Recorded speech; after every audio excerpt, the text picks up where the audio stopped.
Assalamualaikum warahmatullahi wabarakatuh. Bismillahirrahmanirrahim. Nahmaduka ya ghafuru ya syakuru. Mashalli wa sallim barik ala sayyidina maulana Muhammadin wa ala alihi wa sahbihi asma'in nama ba'du. Jadi karena seakan-akan belum melakukan, Indonesia itu dulu kedatangan Islam itu tidak pernah dipertentangkan antara Islam dan negara, sehingga diskusi itu sudah salah karena para wali itu tidak pernah mempertentangkan Islam dan keindonesiaan atau kebinekaan.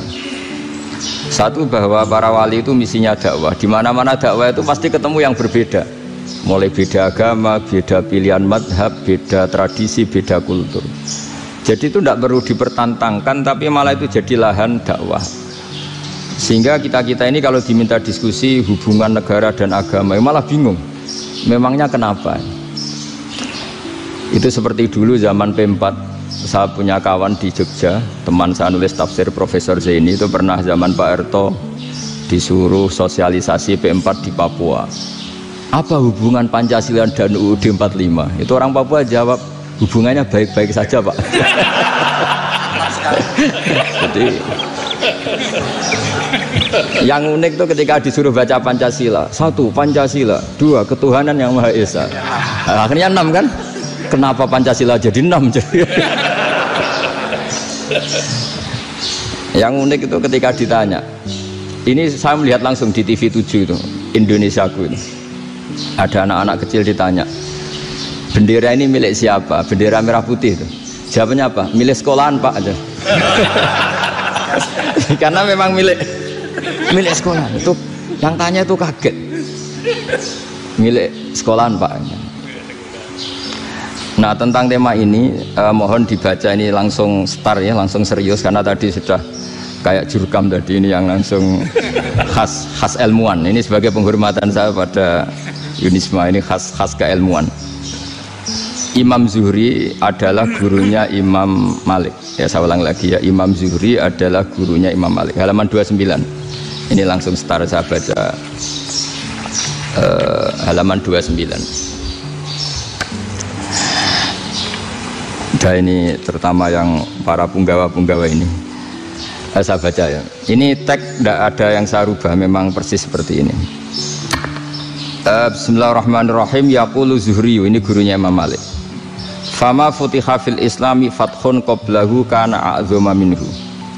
Innama kanal qitalu haitsul taqon nasu.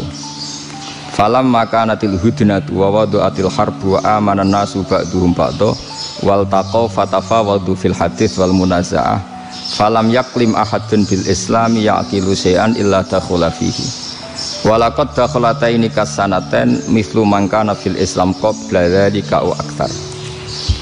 Terus ini ngomongnya harus santai, nggak boleh provokatif. Begini, kita tahu dalam perdamaian Hudaybiyah itu poin-poinnya itu semuanya merugikan Islam. Di antaranya adalah jika yang Islam masuk kafir harus dibiarkan, karena berarti masuk ke habitat asli. Karena Nabi sebelum jadi Nabi, komunitas pokok itu kafir, sehingga kalau Islam masuk kafir kembali ke habitat. Tapi kalau Islam masuk kafir, kafir masuk Islam itu harus dikembalikan karena dianggap bid'ah. Maka kalau kamu dituduh bid'ah itu tenang saja dulu, Nabi itu ya dituduh ji'ta bidinin muhdas, kamu datang dengan agama yang baru. Cuma agak diteruskan wa kullu muhdasatin bid'ah wa kullu bid'atin dalalah. Jadi orang-orang kafir dulu kalau ngomentari Nabi ya ji'ta bidinin muhdas, kamu datang dengan agama yang apa? Baru. Nabi nurut. Semua perjanjian yang merugikan Islam itu Nabi nurut. Tapi Nabi hanya minta satu hal, jangan ada perang 10 tahun. Dan orang boleh seminar, boleh diskusi tentang Islam. Ya ini dengerin betul ini. Jadi saya tidak akan provokatif, ini pakai logika. Nanti bisa dipakai disertasi doktor. Tapi saya minta orang boleh diskusi, boleh seminar tentang Islam. Akhirnya saat itu juga ada orang yang masuk Islam, di depan tulisan itu belum kering istilahnya, datang ke situ, namanya Abu Jandal bin Suhail bin Amr. itu datang ke Nabi, ya Rasulullah saya ini mau masuk Islam. Kata orang-orang kafir, ini pertama Muhammad, kamu komitmen enggak sama perjanjian? Kalau kamu komitmen harus kamu kembalikan. Nabi bilang, ya Aba Jandal kamu kembali ke mereka, ke habitat mereka, yaitu menjadi kafir, di komunitas kafir maksudnya. Akhirnya nangis. Umar, Sayyidina Umar itu mendekati Abu Jandal, kemudian memberi isyarat supaya ngambil pedangnya. Jadi isyaratnya wong ini baca ora wis. Maksudnya orang-orang kafir. Tapi Abu Jandal nggak mau. Singkat cerita akhirnya kembali ke komunitas kafir. Tapi yang dikatakan Imam Zuhri cara analisis ini nggak bisa pakai provokatif, harus pakai analisis. Innama kanal qitalu haitsul taqon nasu. Yang namanya perang itu menjadikan orang tidak berpikir jernih. Ini poin yang diambil oleh Rasulullah. Kalau dibahasakan Nabi curi kesempatan, masuk Nabi dikatakan mencuri, meskipun itu hanya bahasa ya. Enggak mungkin lah kita bahasakan seperti itu. Saya ulang lagi ya. Kenapa ada perang berkesinambungan sampai tahun ke-8 Hijriah? Mulai tahun kedua ada perang Badar sampai tahun 8 Hijriah itu perang terus. Nabi sama orang kafir perang terus. Akibatnya apa Pak Profesor? Namanya perang itu ya nggak kau bermikir. Pokoknya agar ketemu Islam perang, Islam ketemu kafir perang, nggak kau bermikir. Padahal Islam itu bisa diterima oleh akal sehat, harus lewat diskusi, lewat pengamatan, lewat pemikiran, lewat pengendapan berpikir. Makanya Nabi tahu ini masalah besar. Kalau orang perang terus, itu gak kau bermikir Islam, tidak sempat diskusi tentang Islam. Makanya Nabi hanya minta satu poin. Oke, perjanjian ini satu rutin semua, tapi saya minta orang kafir semuanya boleh mendiskusikan Islam, boleh seminar tentang Islam. Mereka bilang iya, karena pikiran mereka kan diskusi paling piye. Ternyata betul, ada diskusi. Terus temanya gini, kira-kira bener di Muhammad Abi Abu Jahal. Terus Tuhan Muhammad sama Tuhan Abu Jahal itu keren mana? Diskusi. Tuhan Muhammad itu khaliqus samawati wal ardi, yang menciptakan langit bumi. Sebagaimana kampanyenya Muhammad. Ya mereka masih jangkar bilang Muhammad. Kalau Tuhan kita, ya berhala itu yang kita bikin, yang kadang rusak, yang kadang kudanan, terus lemutan, pokoknya terus diskusi. Kita kok bener pengirannya Muhammad. Terus Muhammad Abu Jahal, mulai dhisik Muhammad itu ratau bodoh nih. Mulai dulu Muhammad tuh gak pernah bohong. Abu Jahal, waduh, wis bodoh nih ngongkonan. Wis ribet kan? Dan semua diskusi itu mengarah ke kebenaran Islam. Akhirnya ngomong kafir sing tokoh-tokoh cara Jawa yo, wah semane jebule masalah ini kan. Artinya gini, kalau kita ingin Indonesia damai, sebenarnya yang untung itu Islam. Karena Tuhan yang menciptakan langit dan bumi tentu gak akan diperbandingkan atau akan dikalahkan oleh Tuhan yang lahirnya saja sudah di bumi. Misalnya kita menjual Tuhan Allah, siapa itu yang menciptakan langit bumi, yang ada sebelum langit bumi, bandingkan dengan Tuhan yang lahirnya di bumi, ada tanggal lahirnya, ada aktenya, kan sudah ribet kan. Begitu juga kalau memperbandingkan tokoh, Muhammad itu siapa?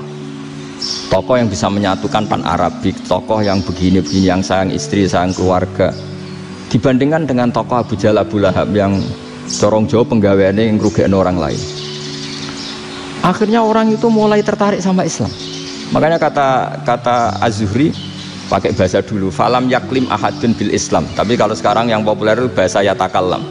Sebenarnya yang benar itu bahasa kalimah yaklimu kalaman, karena masdarnya itu kalam, berarti sulasi nopo mujarrad. Tapi di fiilnya itu mujarradnya enggak kelaku, jadi di fiilnya takallama ya takallamu, tapi untuk masdarnya yang kelaku kalaman. Jadi ini agak unik, agak enggak lazim. Mestinya kan takallama ya takallamu takalluman, tapi di masdarnya kalam populer, tapi di fiilnya tidak populer.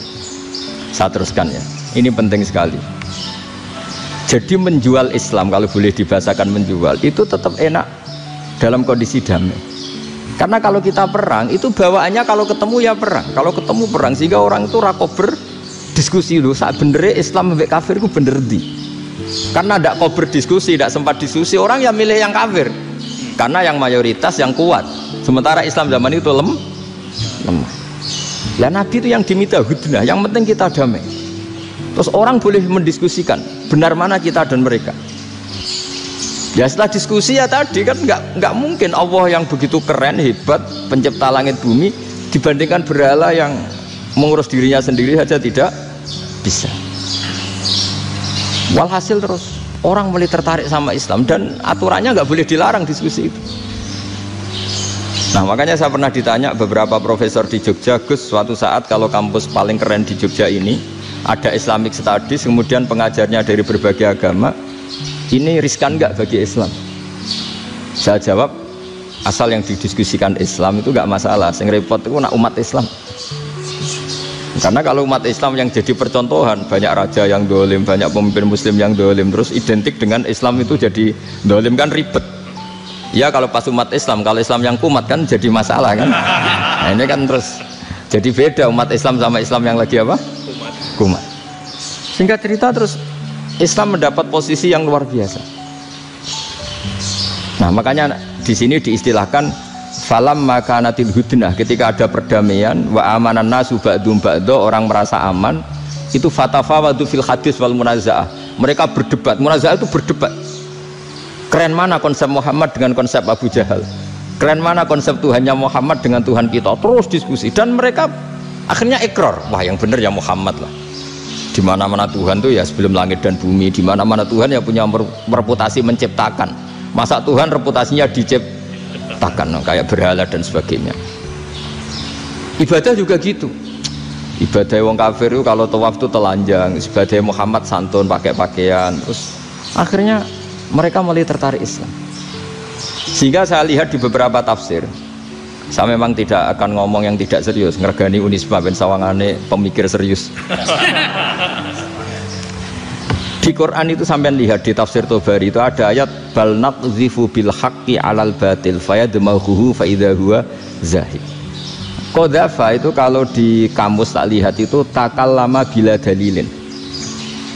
Qadzafa itu yes pokoknya sekenanya. Artinya gini, kebenaran Islam atau kebenaran hak itu kamu taruh sekenanya saja itu tetap menang. Apalagi kamu taruh secara teratur, kamu taruh sekenanya saja itu tetap menang. Sehingga di sini banyak sahabat yang hidup di Cina. Sekarang juga banyak orang alim yang milih hidup di Amerika, banyak orang alim yang milih hidup di Inggris. Dan mereka pede, percaya diri karena kebenaran itu kamu letakkan di mana saja, itu tetap akan menang, akan menemukan momentum kemenangannya. Misalnya gini, contoh paling gampang. Dulu para peneliti, saya ulang lagi, dulu para peneliti itu ya datang kemana-mana, termasuk Ibnu Battuta, termasuk Ibnu Khaldun, ya semua peneliti itu suka neliti.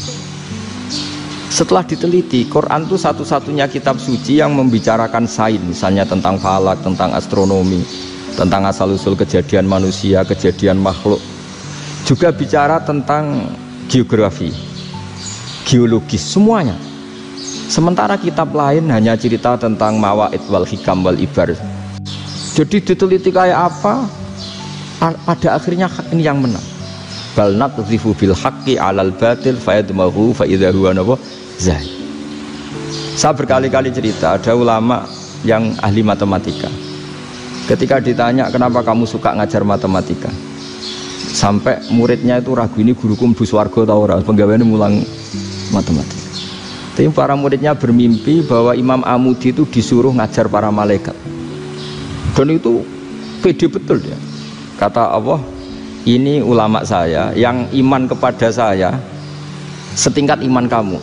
Jadi malaikat itu tidak mungkin Gusti, kita menyaksikan langsung engkau, sementara ini di bumi nggak nyaksikan jenengan. Kenapa bisa sepede dan seyakin itu? Akhirnya Imam Amudi disuruh ngajarin matematika. Jadi Anda kalau profesor itu nanti harus sempat ngajari malaikat, itu baru benar-benar profesor. Jadi nanti di akhirat ngajari siapa? Malaikat. Jadi ada seminar yang melibatkan banyak malaikat, narasumbernya itu seorang profesor. Itu ketika kenapa engkau begitu yakin kalau Allah itu Tuhan dan Allah itu Al-Wahidus Shomad. Terus Imam Amudi mulai nulis angka gak beraturan, 2, 3, 4, 5 sampai 1 miliar, 1 triliun, semuanya nggak beraturan. Kata beliau, nisbatus naini wasalasa ila ma la nihayatalaha iku nisbatul far'i ilal asli. Mbok angka sebanyak apapun 2 dibanding 1 ya far'ul wahid, 3 dibanding 1 ya far'ul wahid. Semua angka yang enggak terhingga pun dibanding 1 semuanya far'ul wahid. Semua angka sebanyak apapun itu cabang dari angka 1. Fakullu hadhil awalim far'un minal wahidis somad, yaitu Allah Subhanahu wa ta'ala. Wakil malaikat tepuk tangan, iya juga. Jadi begitu juga ada ulama itu ahli gambar. Saya dulu ngaji sama Mbah Mun Al-Husunul Hamidiyah, itu kitabnya itu banyak gambarnya. Dan kali gambar yang ngawur betul, mangga ahli gambar. Saya epol, terus sempurna lele. Semua gambar bangunan, gambar sapi, pokoknya gambar. Ternyata dia menemukan Tuhan itu dari gambar. Gambar serapi ini atau seruwet ini sama. Gambar rapi sama ruwet itu sama kalau dalam pandangan tauhid. Dimulai minan nuqtah al-wahidah. Kowe cek gambar sing rapi, sing indah, cek gambarmu elek. Dimulai dari 1 titik, dan titik ini nuqtatil wujud, yaitu Allah Subhanahu wa ta'ala. Jadi nak cara ahli tauhid gak penting gambare api, menang lomba atau ora penting. Butuhe hadis surah ini gambar baik yang rapi maupun ndak adalah min nuqtah dari 1 titik. Nah, alam raya sebanyak ini mbok gambar mbok ora, cek mulai Mars sampai Jupiter kabeh semua bentuknya yang banyak ini semuanya min nuqtatil wujud, yaitu dari titik wujud. Gini kok Allah Subhanahu wa ta'ala. Di sini hebatnya ulama-ulama, mbok dia pengajar matematika, mbok pengajar gambar, semuanya dipakai perangkat untuk tauhid. Nah, itu kan juga bagian dari Islam damai, Islam yang sangat indah. Tidak perlu perang untuk orang dipaksa Islam, nggak perlu provokatif kayak tadi pidatonya rektor jenengan tadi. Jadi ciri utama ilmuwan tuh kalau ngomong datar tapi logikanya nggak terbantahkan, itu ciri khas ilmuwan. Kalau ciri khas politikus kalau ngomong itu keras, provokatif lah kira-kira gitu. Tapi isinya biasa. Nah, saya berharap nanti semua profesor doktor itu datar tapi isinya kualitasnya bagus ya. Mentes. Jadi makanya terus kata ulama, kenapa diistilahkan balnat zifu bil haqqi? Kenapa pakai qadzafa sementara qadzafa maknanya takallama bila dalil? Maksudnya bila dalil di sini itu min ghairi ikhtiyajin ila dalilin. Kebenaran itu memang nggak butuh dalil. Apa kita perlu dalilnya apa? Buktinya apa? Kalau 3 itu cabang dari 1. Wong gendeng yakin yang takut gitu pas orang gendeng. Wong 3 cabang dari 1 kok ditanyakan buktinya apa? Itu min awalil bidah. Pertama orang pasti tahu kalau 3 itu far'ul wahid, 1 juta juga far'ul wahid, 1 miliar juga far'ul. Gambar yang sebanyak apapun ya dimulai dari 1 titik, cek gambar bener maupun yang tidak. Akhirnya apa? Ulama dulu itu sebegitu rileks nerangkan tauhid. Lalu kenapa asma ini yang ya ini kan khas NU ya, khas pesantren. Sebenarnya saya keberatan pakai istilah khas NU, pakai khas pesantren, karena NU itu anaknya pesantren, jangan dibalik pesantren anaknya NU, karena sebelum ada NU itu ada pesantren. Tapi kayaknya Unisma lebih suka pakai bahasa NU, dan saya ya agak-agak orderan yang terpaksa disuruh ngomong. Ini agak apa ya, agak kacau sebetulnya, ini agak kacau. Jadi NU itu sama pesantren itu tua pesantren. Jadi NU dilahirkan pesantren, bukan dibalik pesantren dilahirkan NU. Sehingga barokahnya didirikan pesantren ini, kadang nyuwun sewu sekali Mbah Hasyim itu kadang ide besar beliau itu ora dituruti wong NU. Jadi Mbah Hasyim cara kula kok dadi Mbah Hasyim ya mangkel. Mbah Hasyim itu ngarang meno kentong. Nggih ngarang meno beduk, tapi wong NU nganggo kentong. Dan uniknya Mbah Hasyim enggak tersinggung. Karena ciri khas pesantren itu membolehkan perbedaan apa? Pendapat. Itu masyhur khilafnya Mbah Hasyim sama Mbah Fakih Mas Gumambang itu sampai dikitabkan. Saling ngeritik, saling macam-macam lah. Jadi cara berpikir Mbah Hasyim ketika Nabi rembukan, ini gimana ya cara menentukan waktu sholat? Ya pakai kentong ya Rasulullah, zakalin nasoro itu untuk orang Nasrani. Ya pakai buk itu trompet, zakalil Yahud itu untuk orang Yahudi. Terus ada yang lagi pakai api ya Rasulullah, zakalil Majusi itu orang Majusi. Setelah itu ada orang datang lari-lari cerita mimpi azan tadi. Ya itu terus dipakai sarana pemanggilan sholat ya adzan itu. Sehingga Mbah Hasyim menolak kentong. Karena mantas sababi qaumin bahwa beliau keras sekali sampai bilang haram. Beliau judulnya ya haram, al-jasus antakhrimin nakus. Setelah naskah itu sampai ke Mbah Fakih Mas Kumambang di Gresik situ, di daerah Dukun situ. Dulu nggak ada WA ya, jadi sampainya ya lama. Makanya saya sampai sekarang nggak punya WA, karena ya saya ulama kan, kalau WA-an terus ya jadi ulama. Nggak jadi ulama, main WA-an terus itu. Nah itu termasuk rektor gak kau bermikir itu mesti kebanyakan WA. Karena kan otaknya didikte oleh sesuatu yang masuk. Sesuatu yang dilihat itu kan pasti mendikte kita. Beda kalau yang enggak WA-an kan mikir apa kita yang menentukan. Kalau WA-an kan kita ditentukan. Mau mikir anaknya butuh apa, gara-gara WA informasi Jakarta mikir Jakarta. Padahal secara kewajiban ngapain kamu orang Malang mikir Jakarta? Gara-gara WA mikir Jakarta belum selesai ada berita di Sulawesi, mikir Sulawesi. Habis itu mikir NTT. Makanya semua orang sekarang merasa tokoh nasional gara-gara informasi yang masuk itu nasional. Jadi Mas Yo RT yang mikir gimana Gus Indonesia. Ada RT loh. Sampai lupa kalau dia itu RT.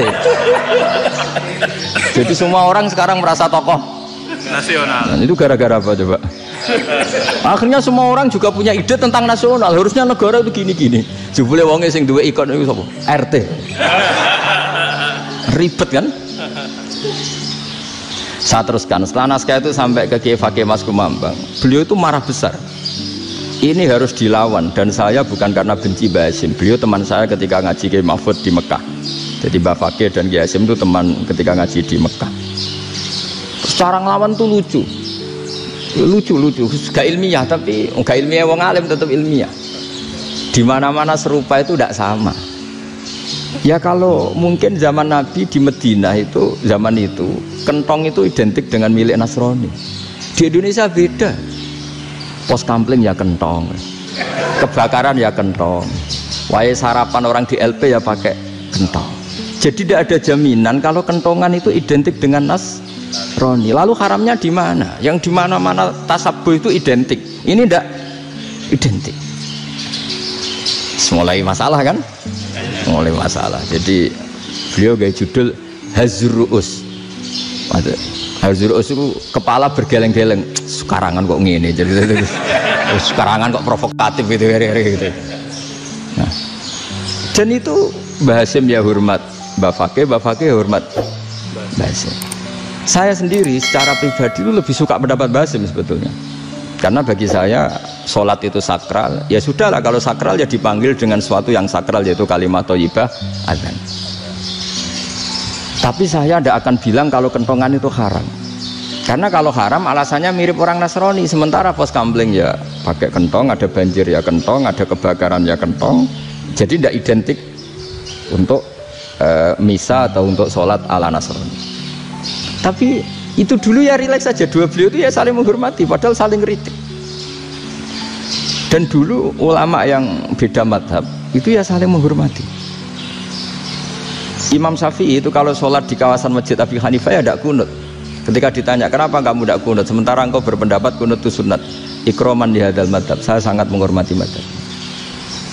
Imam Ahmad bin Hanbal itu berpendapat kalau orang pakai bekam, pakai iftisot atau hijamah itu batal sholatnya. Sementara Imam Syafi'i mengatakan tidak batal apa sholatnya atau wudunya tidak batal. Tapi Imam Ahmad itu ditanya, apa kamu makmum Syafi'i? Bagaimana mungkin saya tidak makmum sama wali kutub seperti Imam Syafi'i? Padahal menurut keyakinan Imam Ahmad ini sholatnya batal. Ini habis ikhtijam udah wudu. Tapi tetap saja beliau.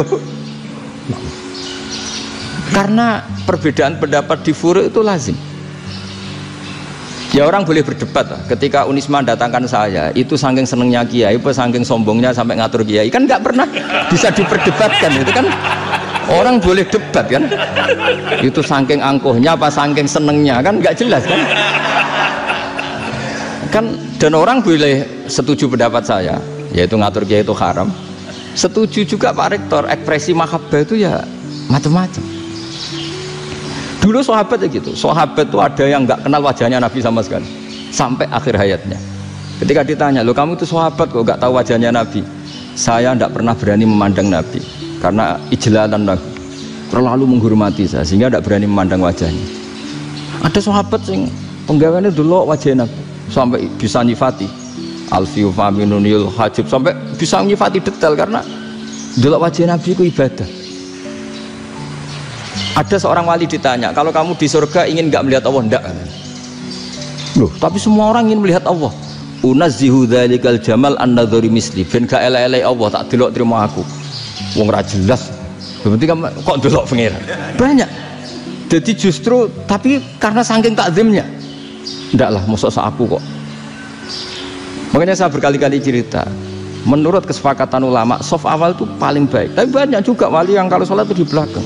Koyok paling bener yang mbok ngarep gitu. Lu bayangkan misalnya kamu semangat di soft awal di Masjid Haram, jebule sholatnya salah.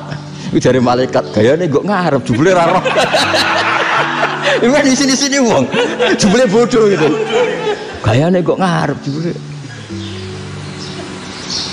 Coba orang kalau sowan Mbah Mun yang berani di depan itu kan ya ketuanya atau jubirnya kan. Yang merasa ndak pati pinter-pinter kan mesti di pojokan. Artinya sudut pandang seperti itu ya sah saja, apa? Sah saja. Makanya banyak sahabat yang jarang sowan Nabi, alasannya takut ganggu Nabi. Banyak yang sering sowan Nabi, alasannya seneng Nabi. Yang sowan ya seneng Nabi, yang nggak sowan alasannya seneng. Loh, Nabi itu tokoh, punya keluarga, punya anak. Kalau saya sering sowan berarti sering ganggu. Yang sering sowan dia alasan ini khazanah kita harus istifadah. Jadi zaman dulu dia biasa dua sahabat, yang satu milih mahabbah itu milih sering sowan, yang satu juga mahabbah milih tidak sering. Karena pertanyaannya bisa dibalik kan, sering sowan apa sering ganggu coba. Nabi Abedar assalamualaikum, Nabi nimang cucunya assalamualaikum. Ayo bener yang sowan apa bener yang enggak kalau seperti itu. Akhirnya terus diatur sedemikian rupa oleh Quran. Walau annahum sabaru hatta takhruja ilaihim lakana khairal lahum. Jadi sahabat kalau mau sowan Nabi ya nunggu di sufah. Kalau Nabi keluar berarti milik publik. Sekali masuk ke dalam tidak ada berapa yang berani sowan. La tadkhulu buyutan Nabi illa ayyudzana lakum. Kalau soal sampai masuk dalam harus nunggu dipanggil. Karena sekali Nabi masuk dalam itu milik privat keluarga, milik istrinya, milik cucunya, milik keluarganya. Dan Nabi sekali keluar ke ruang itu berarti milik publik. Itu terus jalan tengah. Karena kalau langsung masuk, bayangkan saya itu sering menyaksikan. Mbah Mun habis ngaji 2,5 jam ngaji Jalalain, baru masuk assalamualaikum. Padahal yai mungkin mau ke kamar mandi, mau ini itu. Jadi dulu itu Quran sangat modern. Sebelum ada dokter ngatur tamu, rektor ngatur tamu itu Islam sudah modern. Dia kan nggak fair kan? Misalnya saya ke Unisma harus janjian pakai ini, terus kalau misalnya kesini selonang-selonang kan lucu kan, mentang-mentang kiai terus juga sowan-sowanan selonang-selonang. Padahal kalau kita mau ke mereka pakai protokol. Sering tidak fair dunia ini, tapi karena aku kiai oleh gelo ya sudah. Akhirnya saya memutuskan gak gampang kemana-mana karena itu. Saya sering didatangi ajudannya menteri, Gus mau ada tamu dari Jakarta tanggal ini, mesti saya bilang, mereka milih tanggal yang mereka kosong, kok tidak mikir apa pas itu kosong. Tak jawab enggak lah, sebelum diatur bahasanya dan tawaduknya gitu. Akhirnya dibalik, datang lagi, Gus jam dengan kosong apa kita menyesuaikan. Lah itu lagi dia akhlak kata saya. Itu baru punya akhlak katanya. Bukan masalah ini, bukan masalah gengsi ya. Saya sendiri itu dolan ke alumni itu jarang karena ya takut. Kiai kan yo nganggur, jam 9 nganggur, jam 10 nganggur. Bisa saja alumni itu kerja di pabrik, bisa saja yang latihan ekonomi di pasar. Jika kalau saya datang jam 9, iki kiai sing nilai santri ini, apa kiai sing ganggu santri?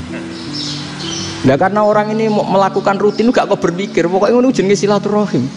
Mau nyerah kok berpikir, padahal kalau diangen-angen, ini kiai yang nilai santri ini, apa kiai yang ganggu santri ini karena datang di jam kerja. Nah, bayangkan kalau kebenaran dulu itu dikawal oleh satu peradaban perang. Jadi Nabi sesuai diangen-angen oleh Nabi. Perang Badar menang Nabi, perang Uhud menang wong kafir, perang ini gonta-ganti. Apapun itu yang penting satu kesimpulannya, cara Rasulullah kesimpulannya satu. Orang tidak kober mikir kebenaran secara mengendapkan pikiran dengan pikiran jernih. Maka hebatnya Nabi ketika perjanjian, pokoknya saya minta nggak ada perang. Dan orang boleh mendiskusikan Islam. Itu luar biasa idenya Nabi. Karena bawaan perang itu wong kan nggak kok bermikir. Ibarat seorang misalnya seneng satu perempuan, ketemu rivalnya langsung perang kan nggak mikir. Tapi kalau kau bermikir, dia ngenangen cawe wedok iku ora seneng aku. Untungnya apa untuk wong ayu ora seneng, malah mau loro hati. Terus sudahlah, buruan dialihkan kemana kan gitu. Itu nak mau amen WA nan tukaran lewat SMS atau tarung langsung ora kau bermikir. Tapi kalau kau bermikir, akhirnya berpikir nih. Perempuan tadi sebenarnya yang disenangi siapa? Oke, ternyata senang Pak Erik. Sudah kita ngalah. Karena tidak ada nikmatnya kan menikahi perempuan yang sama sekali tidak mencintai kita. Tapi kalau nak kau berpikir pokoknya diprovokasi, wah gue kalah mbak A, gue kalah mbak B. Pikirannya kan, ojo sampai kalah. Bareng wis menang ternyata ada mas lah. Nah bayangkan Islam itu seperti itu dulu, dipertarungkan. Doang Islam itu dinu aklin, agama yang diterima dengan akal sehat. Tapi sekarang ukurannya perang. Yang menang berarti benar, yang menang benar. Kan terus jadi repot. Itu Nabi tidak ingin, makanya Nabi ingin sudah lah, nggak ada perang.